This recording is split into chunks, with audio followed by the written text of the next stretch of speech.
Halo semuanya, jumpa kembali dengan saya di channel Gudang IT.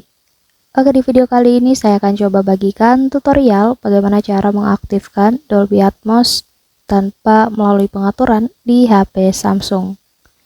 Sebelum lanjut ke tutorialnya, teman-teman juga bisa tonton ya video saya lainnya, yaitu tutorial bagaimana cara simpan status WhatsApp orang lain tanpa aplikasi tambahan. Dan untuk videonya, kalian bisa tonton klik di pojok kanan atas ini. Oke, sekarang kita langsung aja masuk ke tutorialnya. Jadi kalau sebelumnya saya pernah bagikan cara untuk mengaktifkan fitur efek suara Dolby Atmos. Dan kali ini saya akan bagikan kembali tetapi dengan cara yang berbeda ya teman-teman. Kalau sebelumnya kita aktifkan melalui menu pengaturan, saat ini kita bisa aktifkan melalui lewat panel notifikasi. Jadi caranya kalian tinggal tarik aja ke bawah, mulai dari atas layar ini ke bawah seperti ini. Kemudian kita perluas lagi tampilan dari panel notifikasinya, dan nanti di bagian ini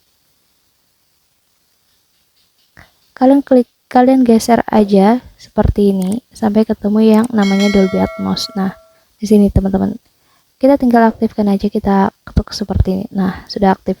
Nah, tapi untuk kalian yang mungkin kalau fitur Dolby Atmos belum ada di bagian ini, kalian bisa klik aja tombol pensil yang ada di atas, dan nanti di sini kalian pilih aja edit ini ya.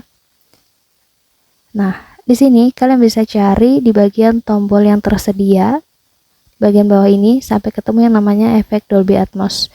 Nanti kalau sudah ketemu, kalian tinggal klik aja, kalian pindahkan ke sini ya teman-teman. Nah, jadi seperti ini. Nah, ini kan ada Dolby Atmos nih ya di bawah ini. Kalian tambahkan, kalian klik seperti ini, dan otomatis nanti akan masuk ke